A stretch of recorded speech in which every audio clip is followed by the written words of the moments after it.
Hello everyone, this is Tony. Welcome back to my YouTube channel. Today I'm here to do a video about my views and analysis of the Vancouver Michelin Guide and the choices they made for, in particular this video, the restaurants that got Michelin stars. There were 8 restaurants in Vancouver that got 1 Michelin star. And I think there was some surprise among many people, among the local market. And so a couple of kind of points before I go and talk about each of the restaurants and what I know about them. Firstly, it's a wonderful thing to have Michelin come to Vancouver, and it's all good. So I'm really happy for all of the restaurants that got stars. The other thing is that I just made some observations about Michelin. One, the first point is that Michelin is not a consumer awards or a consumer choice award. So they have different criteria, and that's why there might be a disconnect to what people in the local market think and saying, when they see some of the choices, I think a lot of people's reaction was, wow, that's kind of, I haven't been to that restaurant. I haven't even heard of that restaurant. And so I think that was a lot of the reaction that I initially heard. And I think we have to look back at what Michelin's criteria are. And so they based their ratings based on using quality products, mastery of food and cooking techniques, the personality of the chef, value for money, and the consistency of food. Under the 4th criteria, value of money, that means the wow factor. That means the total experience. So in fact, Michelin inspectors take into account service and ambiance, but not in the same way that we as consumers think of it.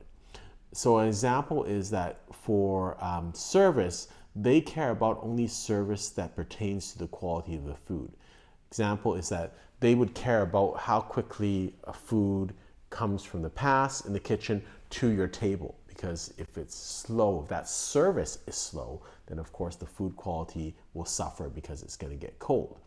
We think of service in terms of consumers as how friendly someone is, how well they make us feel, if they can recognize it's a special occasion.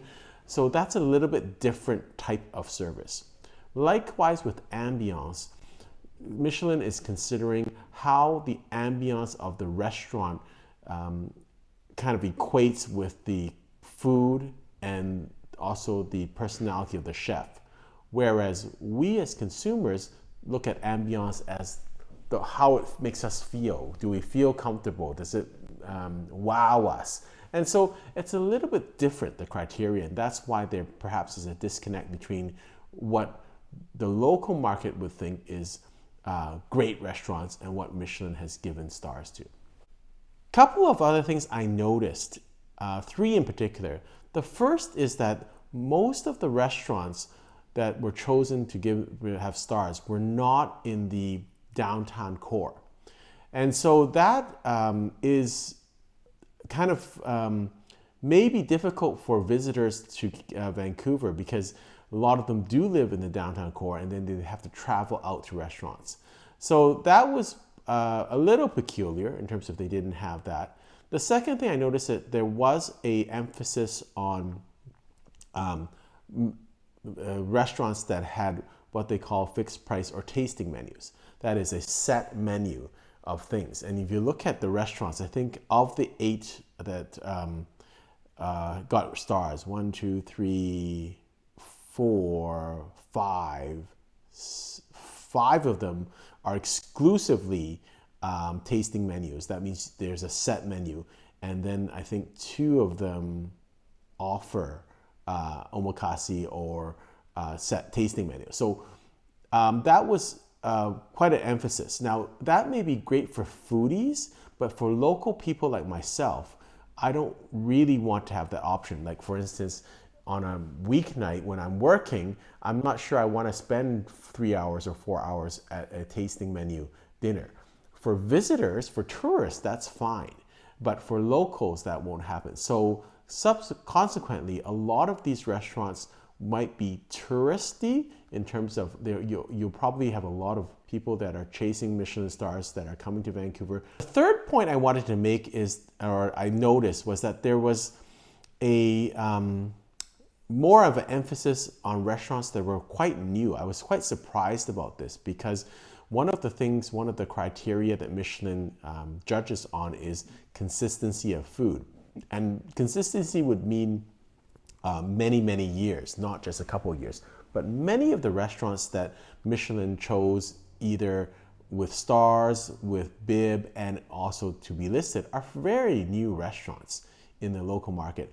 And they did stay away from some iconic or long-standing restaurants in Vancouver. So restaurants like Hawksworth, like Chiopino, like Tojo, Vidges,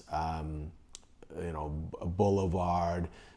So a lot of the iconic names that would be very familiar to us in Vancouver were not given stars or were not ranked, and many fairly new restaurants were ranked. So I think that we have to give Michelin a bit of time. This is their first year.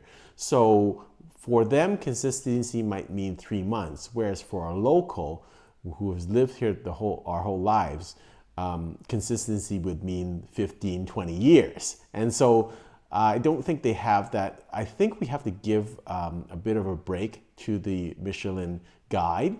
And I think it'll take a couple of years, maybe 3 or 4 years for them to build up that ability to go to different restaurants and go so many times. Because if you think about it, they probably only visited the restaurants, 4 or 5 times. We as locals will visit a restaurant maybe 3 times a year over 15 or 20 years. So that's a lot more consistency than the Michelin people can kind of see. And I think as they come back each year and they visit these restaurants again, they'll have a better idea of consistency. And they'll have also a better idea. I think that will give them a better sample size, and I think their ratings will be more in line, not completely parallel, but more in line with our local tastes and what we think as locals are the best restaurants here. I think they were a little bit affected by Toronto. I think they got some bad publicity in Toronto because they were complaints that they were not ethnically diverse.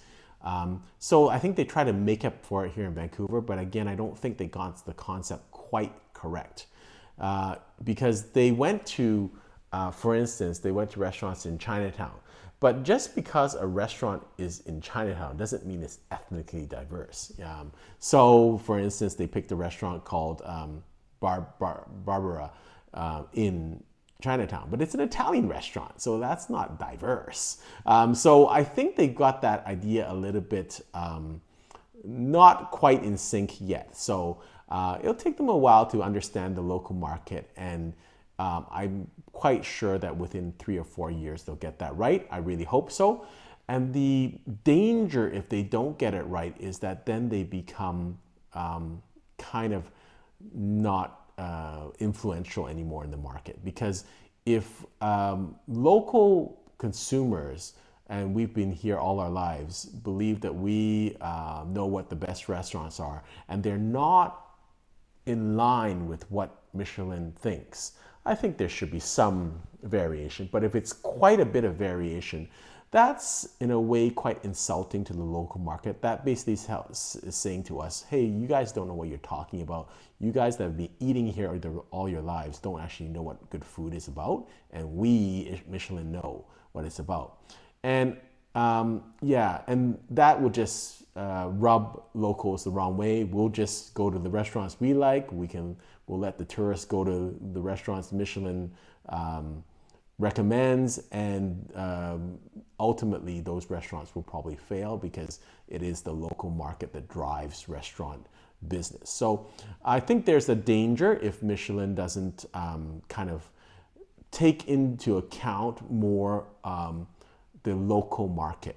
And that what I mean by local market is really get to know the local market, how locals eat here in Vancouver, what their taste preferences are, and not treat us like somewhere like New York or Paris, where much different market. I have a lot of faith in the Michelin system, and I do believe that, you know, the first year they're not going to get everything perfect. They're not going to make everyone happy.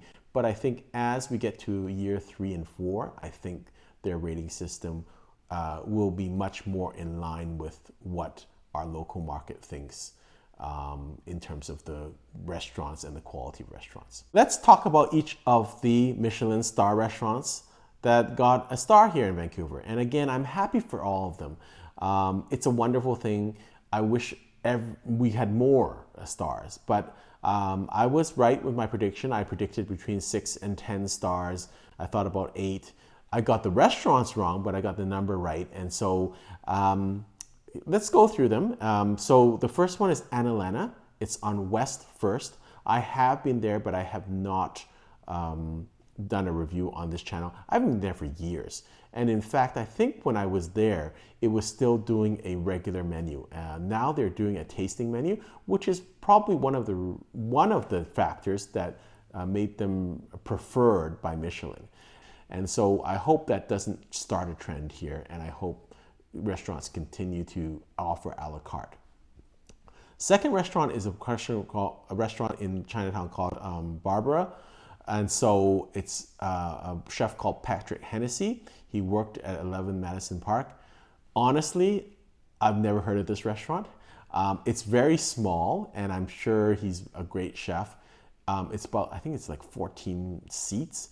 Very small, very understated. I'm gonna eventually get there, but quite frankly, with 14 seats, I'm gonna wait for all the fuss to die down. Maybe I'll visit in the summer. But I can tell you that from a local perspective, it might be a great restaurant, but I would say very few locals have ever eaten that restaurant. So that was not a head scratcher, but it was I haven't been there moment. So maybe they found a great restaurant, but it's not a restaurant that's really accessible really for locals. And if you ask locals, Vancouverites, I would say a very, very, very, very, very small portion of our population has ever been there. Maybe it's great, I don't know. So I hope to visit there eventually. The next restaurant is Burdock Company on Main Street. Love the restaurant. I do have a review on it. Nothing bad to say about it. Happy that it got a star. It's kind of a neighborhood feel. I think the quality is quite good. It's very relaxed atmosphere, so that's nice about it. The servers are really nice people, and I'm a wine lover, and they're all very passionate about wine. So they're very, very friendly. I don't think for anyone that's a visitor to Vancouver, if they came and went to Burdock, I don't think you'd have a bad experience at all. So I'm happy for them to get their star. So next restaurant is Kissa Tanto. It's one of my favorite restaurants in Vancouver. I've done videos, multiple videos on them. I've actually done a video saying why I thought it should get a star. Probably should get 2 stars, quite frankly. It's a Japanese-Italian fusion in Chinatown. Joel Watanabe is the chef. Again, if you had to eat if you were a visitor to Vancouver and you had to eat in one restaurant in Vancouver, this or St. Lawrence would be the 2 restaurants that I would suggest. You cannot find a restaurant like Kissa Tanto anywhere in the world. I've been all around the world. I've eaten in many Michelin star restaurants. I don't think I can find a comparable to some of the food. It's really innovative food. He does a great job, and I love the atmosphere. I think no doubt they should have got 1 star. I hope they'll get 2 stars next time. Next restaurant on the list, St. Lawrence. Also in the Chinatown area. Love this restaurant. You can see by my I've done multiple reviews of this restaurant. The thing I love about it is it changes its menu every month. It is a price fixed menu. It's not very expensive. I think it's $85 for a 7-course meal. Some of those courses are amuse-bouches and sorbets, but still, it's plenty. And honestly, I've been to St. Lawrence many, many, many times, way more than any Michelin star inspector. I don't think I've ever had a not a spectacular dish, not just a meal, but a dish. I've never had a not spectacular dish at St. Lawrence. So very, very high food quality. Really love this restaurant. And I compared it in one of my interviews with a radio station with a restaurant in Bordeaux called Bistro de Gabriel on the Place de Bourse. So that's the feel that I get from this restaurant. Very casual, but excellent quality of food. The next restaurant is a Japanese restaurant, Masayoshi on Fraser Street. It does omakase, so almost like a price fix or a fixed menu. It's fairly expensive. And again, it's really hard to get into, so I'm not sure how many people have actually eaten there. It's, I would say, it was a dark horse among Japanese restaurants. I think if you asked most locals in terms of their top Japanese restaurant, this would be, maybe some people would say it, but pretty dark horse. There would be many others that would come ahead of it. So it's out there. It's in on the east side of Fraser Street. And again, it's going to be difficult for anyone to have any or views on it because it's always booked up. It's a fairly small restaurant. Again, it's also very limited because it's very heavy on the sushi. So if people don't like raw food, you really can't, have no options. So limited. The next restaurant is published on Main. It's on Main Street, of course. And I've done a review of this restaurant, and it is the #1 restaurant ranked in Canada. And so my experience there wasn't great. It was okay. It was an okay restaurant. Definitely not #1 in Canada. In my opinion, definitely not even a Michelin star. But the food probably was good, and perhaps I was having a bad day, or the service staff was having a bad day. This was also fairly early on, so things could have changed. So I will go back and revisit that restaurant. You always have to go and revisit restaurants, and restaurants do change, and that's the other thing that will happen.